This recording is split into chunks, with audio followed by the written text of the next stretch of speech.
Heute werden wir einen der erschütterndsten Fälle besprechen, der einen erschaudern lässt. Also, kommen wir zur Sache. Es gibt Menschen mit Ehre, die wie alle anderen auch Fehler machen können, und es gibt unmenschliche Wesen, die geboren wurden, um Böses zu tun und Schaden anzurichten, indem sie Leben und Schicksale zerstören. Solche Menschen empfinden kein Mitleid und sind bereit, die abscheulichsten Taten zu rechtfertigen, da sie nur ihr eigenes Wohlbefinden interessiert. Heute geht es genau um solche Menschen. Im Jahr 2020 war Angel Lynn eine 19-jährige attraktive junge Frau mit großen Plänen für die Zukunft. Sie lebte in Großbritannien und träumte davon, Kriminalistin zu werden und bei der Strafverfolgungsbehörde zu arbeiten. Etwa zur gleichen Zeit baute sie eine Beziehung zu ihrem Freund Jay Boskill auf.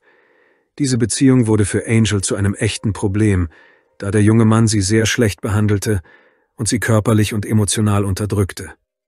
Leider geriet sie in die Fänge eines Manipulators, der sie mit allen Mitteln festhielt und kontrollierte, dabei aber geschickt genug war, dies ein Jahr lang zu tun. Jay Boskill war ein 20-jähriger Mann mit einer zweifelhaften Vergangenheit. Seine Mutter zog ihre beiden Söhne alleine groß, der zweite war Reese Norris. Die Umstände, unter denen alles geschah, waren alles andere als ideal. Die Kinder kannten ihren Vater nicht. Die Mutter versorgte sie, musste dafür aber viel arbeiten, um ihnen alles Nötige zu bieten. Aus diesem Grund waren die Jungen die meiste Zeit auf sich allein gestellt. Von klein auf wurden sie gelegentlich von Verwandten ihrer Mutter, Nachbarn oder Bekannten betreut, aber das reichte nicht aus, um ihnen positive menschliche Eigenschaften zu vermitteln. Von klein auf war Jay sehr aggressiv und wurde zu einem fast unzähmbaren Teenager. Er war bei der Jugendpolizei gut bekannt, aber das hatte wenig Einfluss auf ihn. Am schlimmsten war für ihn die Übergangsphase, in der er mit dem kriminellen Milieu in Kontakt kam. Allerdings kann man das kaum als Zufall bezeichnen, da Jay schon immer von allem Illegalen angezogen war. Sein Bruder unterschied sich kaum von ihm. Er war ebenso verbittert, aber etwas ruhiger. Für ihre Mutter war das normal. Zumindest unterstützte sie ihre Kinder immer, egal was sie anstellten, und stand auf ihrer Seite. Die Frau bestrafte sie praktisch nie. Als Jay älter wurde und den Führerschein machte, entwickelte der junge Mann eine neue, natürlich ungesunde Leidenschaft. Er trank sehr gerne Alkohol und fuhr aggressiv Auto, schnitt andere Verkehrsteilnehmer und überholte sie. Der Junge provozierte ständig Unfälle und führte dabei eine Art Blog, in dem er seine Heldentaten auf Video aufzeichnete. Letztendlich führte dies zu einem schweren Unfall, bei dem er einen Menschen und sich selbst schwer verletzte, aber alle überlebten. Nun stand der junge Mann ständig im Blickfeld der Behörden, aber das hatte keinerlei Auswirkungen. Bereits in der Oberstufe hatte Jay enge Verbindungen zum organisierten Verbrechen. Innerhalb weniger Jahre nahm das Ausmaß immer mehr zu. Was mit kleinen Delikten und Diebstählen begann, entwickelte sich zu schwerer Kriminalität. Nun war er Teil einer Bande. Es handelte sich nicht um irgendwelche Dealer, sondern um eine Organisation, die sich mit dem Diebstahl teurer Premium-Autos beschäftigte. Wenn es keine solchen Aufträge gab, raubten sie wohlhabende Bürger aus. Später wurde bewiesen, dass die Bande an der Entführung von mindestens 50 Luxusautos beteiligt war. Die Autos wurden entweder komplett verkauft oder für Ersatzteile zerlegt. Offensichtlich hielt sich Jay für einen bösen Buben, schämte sich nicht dafür und war sogar stolz darauf. Auf seinen Seiten in den sozialen Netzwerken gab es entsprechende Fotos und Beiträge. Obwohl er sich als großer Fisch aufspielte, war er in Wirklichkeit nur ein Krimineller, der nach schwächeren Menschen suchte, um sie zu dominieren und daran Freude zu haben. Natürlich gerieten meist Frauen in eine solche Abhängigkeit. Unter ihnen war auch Angel Lynn. Sie wurde 2001 als viertes von 6 Kindern der Eltern Nikki und Pedi Lynn geboren. Sie waren nicht wohlhabend, ebenso wenig wie Jays Familie, aber Angels Lebensbedingungen waren deutlich besser. Ihre Mutter und ihr Vater waren anständige, fleißige und angesehene Menschen. Sie taten alles für ihre Kinder. Angel hatte ein sehr enges Verhältnis zu ihrer Familie. Sie wurde als sehr lebhafte, aktive Frau beschrieben, die vor nichts Angst hatte. Angel war sehr ehrgeizig und wollte gegen die Kriminalität kämpfen. Deshalb war es ihr Traum, bei der Polizei zu arbeiten. Zum Zeitpunkt der tragischen Ereignisse absolvierte sie gerade einen Kurs für den öffentlichen Dienst am College. Dabei versuchte sie, alles aus eigener Kraft zu erreichen. Sobald sich die Gelegenheit bot, nahm Angel eine Teilzeitstelle an. Bis zum Ende ihrer Schulzeit hatte sie mehrere solcher Jobs, mit denen sie sogar ihre Lebenshaltungskosten und das College bezahlen und ein wenig für die Zukunft zurücklegen konnte. Morgens jobbte sie als Putzfrau in Privathaushalten und abends als Kellnerin. Die junge Frau schien eine große Zukunft vor sich zu haben, doch alles wurde durch die Begegnung mit Shay zerstört. In ihrer Freizeit traf sich Angel oft mit Freunden, da sie einen großen Freundeskreis hatte. Durch ihn lernte sie auch ihren ersten Freund kennen. Es war eine zärtliche und einfühlsame Beziehung, die in starkem Kontrast zu der späteren Wahl ihres Freundes stand. Die Verliebten unterhielten sich oft mit den Eltern des anderen und besuchten sich gegenseitig. Sie hatten keine Geheimnisse voreinander. Aber nach einigen Monaten zerbrach ihre Beziehung aus unbekannten Gründen. Das Schlimmste für Angel war, dass sie keinen Kontakt mehr zu ihren gemeinsamen Freunden haben konnte. Jetzt war es ihr unangenehm, in ihrer Gesellschaft zu sein. Im Sommer 2019 lernte sie Shay kennen. Zu dieser Zeit war Angel sehr verletzlich und der Täter spürte ihre Schwäche. Natürlich hatte er nicht vor, ihr bei der Bewältigung ihrer Probleme zu helfen. Vielmehr wollte er sie einfach zu seinem Eigentum machen. Die Beziehung entwickelte sich auf Initiative des neuen Freundes sehr schnell. Nach einer schweren Trennung und dem Verlust ihrer Freunde war Angel sehr kontaktfreudig und glaubte, auf diese Weise die entstandene Leere füllen zu können. In den ersten Wochen war Shay sehr fürsorglich und aufmerksam und gab sich als verständnisvoller und einfühlsamer Freund. Sie verbrachten jede freie Minute miteinander. Er schrieb ihr ständig und fragte, wie es ihr gehe und ob alles in Ordnung sei. Allmählich begann er sich auch für andere Bereiche zu interessieren. Shay fragte ständig, was seine Freundin mache, und sie antwortete bereitwillig. All dies ging nahtlos in Kontrolle über. Er wusste alles über sie, wo sie war, was sie tat, mit wem sie zusammen war. Angels Eltern mochten Shay Boesel auf Anhieb nicht. Es kam zu mehreren zufälligen Begegnungen, bei denen er arrogant und verdächtig wirkte. Von diesem Moment an misstrauten sie dem Jungen, da Gerüchte kursierten, er sei Mitglied einer kriminellen Bande. Auch seine Vorstrafen beunruhigten sie. Aber Shay schaffte es, ihr Vertrauen so weit zu gewinnen, dass sie begann, ihre Eltern zu belügen. Er selbst versuchte, selbstflüchtige Begegnungen mit ihrer Familie zu vermeiden, und um keinen Verdacht zu erregen, überredete er Angel, ebenfalls zu lügen. Sie überzeugte ihre Mutter und ihren Vater davon, dass sie nur Freunde seien. In dieser Zeit florierte das kriminelle Geschäft des Verbrechers. Er sprach nicht über das, was vor sich ging. Es gab genug Geld, um die Illusion eines wohlhabenden Lebens aufrechtzuerhalten, was auch den Verstand der unerfahrenen Frau trübte. Anstatt sich beieinander zu treffen und die Eltern kennenzulernen, mietete er ständig verschiedene Hotelzimmer und ging mit seiner Freundin in Restaurants. Dies trug auch wesentlich dazu bei, sie zu täuschen und in die Falle zu locken. Nach und nach gelang es Shay, die Distanz zwischen der jungen Frau und ihrer Familie zu vergrößern. Er schrieb ihr vor, wie sie sich anzuziehen und zu verhalten hatte. Die Eltern bemerkten den Wandel von der strahlenden Angel zu einer sehr zurückhaltenden Frau, die sackartige Kleidung trug und fast kein Make-up benutzte. Erst später wurde ihnen klar, dass dies absichtlich geschehen war. Shay versuchte einfach, aus der attraktiven Frau eine für andere Männer uninteressante Frau zu machen, wie es Manipulatoren normalerweise tun. Zu diesem Zeitpunkt kontrollierte der Mann bereits die Social-Media-Seiten seiner Geliebten und überprüfte ständig neue Abonnements und Nachrichten. Wenn auch nur ein einziger Mann darunter war, verlangte er, dass sie ihn blockierte. Angel ließ sich unter seinem Druck sogar ein Tattoo mit Shays Namen stechen. Shay hatte natürlich keinen Job, nur kriminelle Geschäfte, sodass er mehr als genug Zeit hatte, sein Opfer vollständig zu kontrollieren. Oft begann er seinen Tag damit, dass er auf Angels Weg zur Arbeit oder zu anderen Orten fuhr oder dort parkte. Er wusste genau, wo und wie sie anhielt. Zu diesem Zeitpunkt ähnelte sein Verhalten bereits einem Stalking, aber das war erst der Anfang. Wenn das Auftauchen des jungen Mannes in der Stadt noch nicht so verdächtig wirkte, begann er mit der Zeit an allen Orten aufzutauchen, an denen Angel länger als eine halbe Stunde blieb. Das Telefon der jungen Frau klingelte ununterbrochen. Shay rief sie ständig an, schrieb ihr und verlangte, dass sie ihm mitteilte, wo sie sich befand, was sie tat, oder sogar ein Foto von diesem Ort machte. Es reichte schon, dass sie sich mit einer Gruppe von Freundinnen traf, unter denen auch ein Mann war, damit Shay davon erfuhr und sie des Betrugs bezichtigte und mit den schmutzigsten Schimpfwörtern beleidigte. Der Manipulator sah in jedem Mann eine Bedrohung. Er konnte einen Konflikt auslösen, nur weil Angel dem Postboten den Umschlag abgenommen hatte. Anfang 2020, einige Monate nach Beginn der Beziehung, kam es zu einem weiteren Konflikt des jungen Mannes mit den Behörden. Er wurde wegen Diebstahls zu 4 Monaten Haft verurteilt. Jetzt war es nicht mehr so einfach, seine Freundin zu kontrollieren, aber auch für diesen Fall hatte er einen Plan. Jeden Tag um 18 Uhr rief er sie auf dem Festnetz an.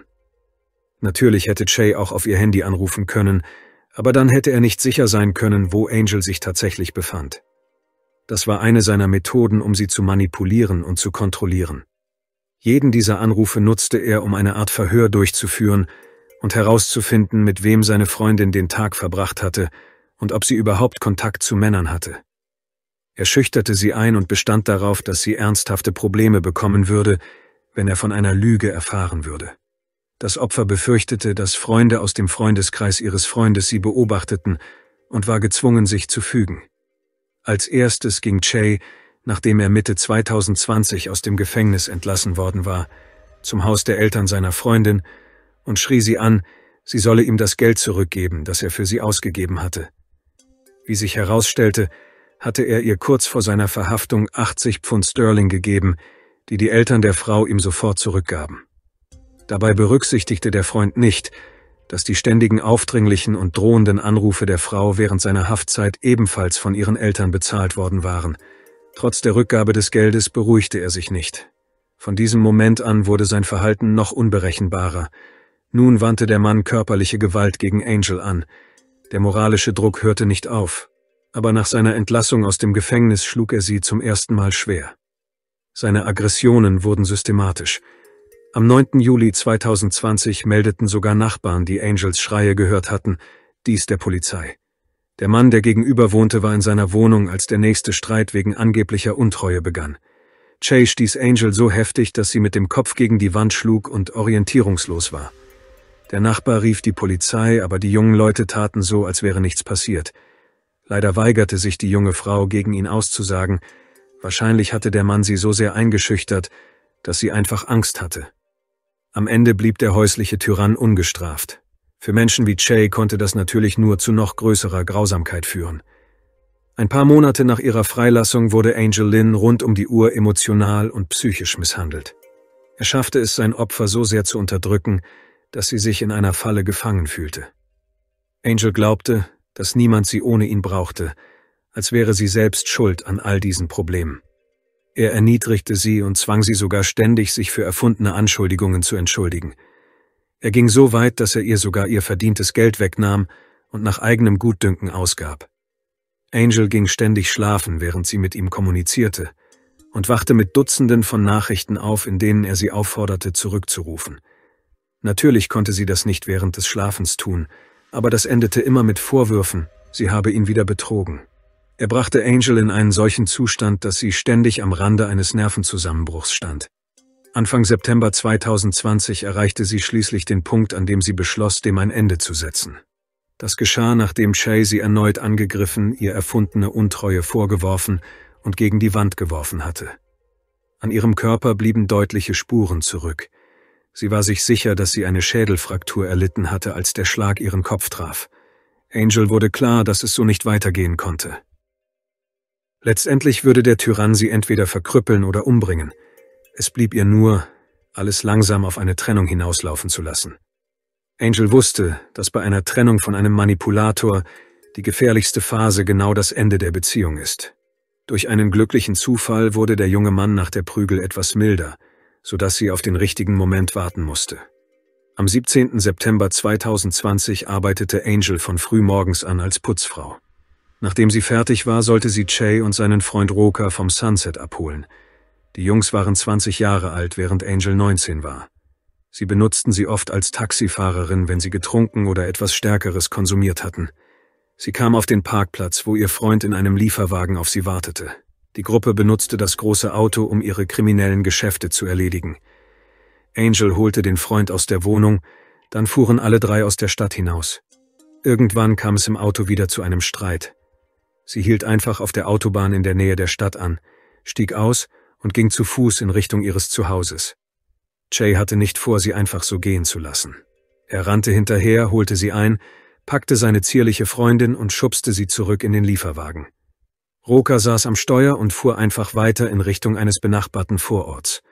Als die Polizei die Aufzeichnungen der Überwachungskameras überprüfte, sah man Angel um 10:36 Uhr aus dem Auto steigen.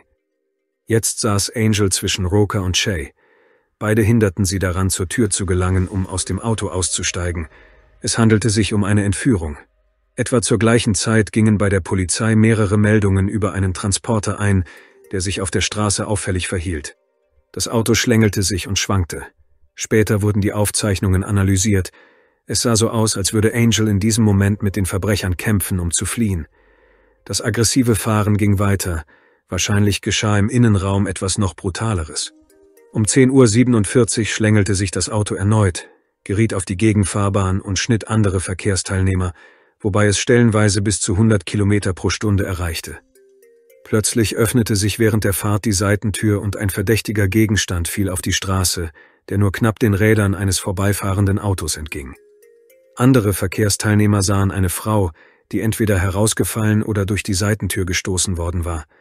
Mehrere Autos hätten sie versehentlich überfahren können, aber dies konnte wie durch ein Wunder verhindert werden. Sie lag regungslos und blutete stark. Nach etwa 50 Metern hielt der Lieferwagen an. Shay stieg aus und rannte zu der Stelle, an der Angel bewusstlos lag. Dort hatten bereits mehrere Autofahrer angehalten, die Zeugen des Unfalls geworden waren. Der Beifahrer des Lieferwagens versuchte sich sofort zu rechtfertigen und erklärte, er habe sich mit seiner Freundin gestritten und während der Fahrt sei es zu einem Konflikt gekommen. Als die Verletzte von der Trennung erfuhr, öffnete sie die Tür und sprang aus dem fahrenden Auto. Ohne auf das Eintreffen der Polizei zu warten, versuchte Shay, alles als freiwilligen Abgang ins Leben darzustellen. Sein Freund Roker pflichtete ihm einfach bei. Einer der Autofahrer rief den Rettungsdienst und die Polizei. Als die Polizei eintraf, wurden die jungen Männer wegen Verdachts auf Entführung und Körperverletzung der Frau festgenommen. Angel befand sich in einem kritischen Zustand. Sie hatte so schwere Verletzungen erlitten, dass sie mit einem Hubschrauber in ein Krankenhaus in Nottingham gebracht werden musste. Am stärksten war ihr Kopf verletzt. Sie erlitt mehrere Schädelbrüche. Es kam zu inneren Blutungen, die Druck auf das Gehirn ausübten. Um diesen Druck zu verringern, musste ein Teil des Schädels entfernt werden. Sie wurde an ein Beatmungsgerät angeschlossen und in ein künstliches Koma versetzt. Als die Eltern der jungen Frau eintrafen, waren sie vor allem besorgt, ob sie überleben würde. Tatsächlich waren die Ärzte überrascht, dass sie nicht sofort gestorben war. Ihren Angehörigen wurde sofort mitgeteilt, dass Angel, selbst wenn sie den Unfall überleben würde, für den Rest ihres Lebens behindert bleiben würde. Aber sie kämpfte weiter. Während ihres mehrmonatigen Krankenhausaufenthalts litt Angel an einer Lungenentzündung, einer akuten Atemwegsinfektion und dem Coronavirus. Jede Krankheit hätte sie in dieser Zeit töten können, aber sie schaffte es. Es stand so schlecht um sie, dass ihren Eltern dreimal die Wahl gelassen wurde, Angel von den lebenserhaltenden Geräten zu nehmen, damit sie nicht mehr leiden musste. Alle 3 Male lehnten sie ab. Während das Entführungsopfer um ihr Leben kämpfte, saßen die Täter hinter Gittern. Shay wiederholte immer wieder seine Version der Ereignisse. Während des gesamten Jahres, in dem er eine Beziehung mit dem Opfer hatte, erzählte er allen in seinem Umfeld, wie unangemessen sie sich in der Beziehung verhalte, wie schwer und heftig ihre Konflikte seien, die ausschließlich von Angel provoziert würden. All das kam nun zum Tragen. Natürlich kam es auch zu Lügen. Er bestand darauf, dass er sie nicht mit einem Finger angerührt habe. Laut Shay habe sich die Protagonistin der Geschichte an diesem Tag, als sie zusammen im Lieferwagen fuhren, von Anfang an aufgehalst, da sie als Manipulatorin immer so vorgegangen sei. Heute habe ihr das jedoch endgültig gereicht, weshalb ihr Freund beschlossen habe, sie zu verlassen. Daraufhin drohte sie, sich umzubringen, und als Shay ihre Drohungen ignorierte, sprang sie aus dem fahrenden Auto. Roker pflichtete ihr bei. Wahrscheinlich hatten die Täter die Geschichte im Voraus abgesprochen. Dafür war genug Zeit gewesen. Glücklicherweise glaubten die Polizisten den jungen Leuten nicht. Gegen sie sprachen Aufnahmen von Überwachungskameras, auf denen deutlich zu sehen war, dass Shay die Frau gepackt und mit Gewalt ins Auto gezogen hatte. Beide wurden wegen Entführung und schwerer Körperverletzung angeklagt und inhaftiert. Im Januar 2022 standen beide vor dem Nottingham Crown Court. Nun wurden der Liste der Straftaten auch Nötigung und kontrollierendes Verhalten gegenüber Angel hinzugefügt. Beide bekannten sich nicht schuldig. Das war natürlich ein gut durchdachter Schachzug. Die jungen Männer waren mit dem Rechtssystem gut vertraut und gingen davon aus, dass Angel aufgrund ihres Zustands nicht gegen sie aussagen könnte, sodass sie eine Chance sahen, einer Strafe vollständig zu entgehen. Jay Bowskill wiederholte seine Geschichte immer wieder, während sein Kumpel Roker sich dumm stellte. Er sagte, er habe keine Ahnung gehabt, dass Angel von Anfang an gegen ihren Willen in das Auto gestiegen sei. Sie habe sich ihm aufgedrängt, deshalb habe er den Moment verpasst, als sie aus dem Auto floh und mit Gewalt hineingezogen wurde. Die Strafverfolgungsbehörden hatten jedoch genügend Beweise, die die wahre Natur dieser brutalen jungen Männer belegten. Insbesondere wurden zahlreiche Videoaufnahmen von Straßenkameras gesammelt, die sowohl den Fluchtversuch der Frau aus der Gruppe der Männer als auch die Entführung zeigten. Während seiner Haft rief Jay mehrmals seine Mutter an. Er beschimpfte sie sogar dafür, dass sie den Behörden erzählt hatte, wie manipulativ und kontrollierend ihr Sohn war. Der junge Mann drohte ihr sogar, damit sie ihre Aussage widerrufen und die Anzeige zurückziehen sollte. Letztendlich wurden beide Männer wegen Entführung und Nötigung sowie wegen kontrollierenden Verhaltens für schuldig befunden. Leider wurden die Täter jedoch vom Vorwurf der schweren Körperverletzung an Angel freigesprochen. Dies geschah, weil die Geschworenen sich nicht einigen konnten, ob sie versehentlich herausgefallen oder absichtlich aus dem Lieferwagen gestoßen worden war. Am 22. Januar 2022 fand die nächste Verhandlung statt. Chays Komplize Roker, der nichts unternommen hatte, um Angel zu retten, wurde zu 21 Monaten Haft verurteilt, während mit dem Drahtzieher noch gearbeitet werden musste. Ursprünglich drohten Chay 7,5 Jahre Haft. Dann folgten 2 Verhandlungstermine, in denen er für schuldig befunden und die Strafe bestätigt wurde. Im März 2022 erklärte der Anwalt jedoch, dass das Gericht eine übermäßig harte Strafe verhängt habe, da nicht berücksichtigt worden sei, dass Chay ein unreifer junger Mann ohne Vorstrafen sei. Glücklicherweise wurde der Antrag abgelehnt. Der Staatsanwalt legte später Berufung ein und erklärte, die gewählte Strafe sei zu mild und spiegele nicht die Schwere der Straftat wider, wenn man bedenke, wie schwer Angel Lynn gelitten habe und was sie während ihrer einjährigen ungesunden Beziehung erlitten habe. Die Strafe wurde von 7,5 Jahren auf 12 Jahre erhöht. Das Absurdeste daran ist jedoch, dass dem Angeklagten das Recht auf vorzeitige Haftentlassung erhalten blieb. Es wird davon ausgegangen, dass der Täter bereits nach 6 Jahren, also im Jahr 2026, wieder auf freien Fuß kommen könnte. Später trat Chays Mutter vor die Journalisten. Sie erklärte, ihr Sohn sei kein schlechter Mensch, wenn auch kein Heiliger, was wie eine Verhöhnung klang. Trotz der begangenen Gräueltaten unterstützte sie den Straftäter weiterhin. Die Frau erklärte, dass sie ihm zur Seite stehen müsse, obwohl es bereits das 3. Mal war, dass der junge Mann hinter Gitter kam. Die Mutter beharrte darauf, dass das Urteil zu hart sei, obwohl die Familie von Angel der Meinung war, dass es nicht streng genug sei. Seit März 2022 veröffentlichte Chays Bruder in den sozialen Netzwerken grausame Beiträge, in denen er Angels Behinderung verspottete. Dies geschah, nachdem ihre Eltern versucht hatten, eine Entschädigung oder die notwendigen Hilfsmittel für ihr gequältes Kind zu erhalten. Chays Familie war weiterhin der Meinung, dass die Behinderung das Ergebnis ihrer eigenen Fehler und ihres unangemessenen Verhaltens sei, als sie versucht hatte zu fliehen und aus dem Auto gesprungen war. Im März desselben Jahres traten Angels Eltern an die Öffentlichkeit und enthüllten das ganze Ausmaß ihrer Verletzungen. Sie hatte schwere Hirnschäden erlitten. Sie konnte ihre Bewegungen nicht kontrollieren, zeigte keine Anzeichen von Bewusstsein, war nicht in der Lage, mit ihrer Umgebung zu interagieren und wurde sogar über eine Sonde ernährt. Die Ärzte gaben keine hoffnungsvollen Prognosen ab. Man ging davon aus, dass ihr Zustand, geistige und körperliche Behinderungen für den Rest ihres Lebens bestehen bleiben würde. Obwohl Angel lange Zeit keinerlei Anzeichen von Bewusstsein zeigte, überraschte sie die Ärzte im Mai 2023 erneut. Sie stand zum ersten Mal aus dem Rollstuhl auf, wenn auch nur für kurze Zeit. Im September 2023 sprach sie ihre ersten 3 Worte seit der Tragödie. Darunter war auch Mama, was alle Angehörigen zu Tränen rührte. Der Fall Angel Lynn erschütterte erneut die britische Öffentlichkeit. Viele beharrten weiterhin darauf, dass die Strafe für Chay Bowskiller zu mild sei und das Ausmaß der begangenen Tat nicht angemessen widerspiegele. Sein Opfer ist für den Rest ihres Lebens an einen Rollstuhl gefesselt. Trotz der positiven Entwicklung ist es unwahrscheinlich, dass sie jemals wieder richtig laufen, eine Familie gründen, Kinder bekommen und die Karriere machen kann, von der sie geträumt hat. Ihr wurde einfach die Zukunft genommen. Ihre Eltern sind entsetzt bei dem Gedanken, was aus ihrer Tochter werden wird, wenn sie an Altersschwäche sterben. Dabei wird Shay bald Anspruch auf eine vorzeitige Haftentlassung haben.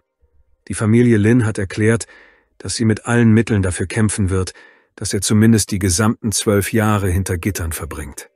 Die Angehörigen sind der Meinung, dass sie eine lebenslange Strafe erhalten haben, weil sie nun gezwungen sind, sich für den Rest ihres Lebens um die Genesung ihrer Tochter zu kümmern. Ihr Leben wurde in einem Augenblick auf den Kopf gestellt, und sie mussten nun zu Ärzten und Krankenschwestern werden, um Angel zu helfen. Die ganze Familie war von diesem schrecklichen Ereignis erschüttert und traumatisiert. Engagierte Menschen haben das Thema häusliche Gewalt angesprochen. Viele sind der Meinung, dass solche Straftaten in europäischen Ländern zu milde bestraft werden. Laut Statistiken sterben allein in Großbritannien mindestens 2 Frauen pro Woche durch die Hand ihres manipulativen Partners, entweder während der Beziehung oder nach der Trennung. Derzeit gibt es Kontrollsysteme, mit denen man seinen Partner in Großbritannien, Schottland und Nordirland überprüfen kann. Natürlich bietet dies keinen 100%igen Schutz vor einem Menschen, der ihr Leben vollständig kontrollieren und zerstören kann, sobald sie versuchen, sich zu befreien. Diese Themen stehen nach wie vor ganz oben auf der Tagesordnung und erfordern eine rasche Lösung.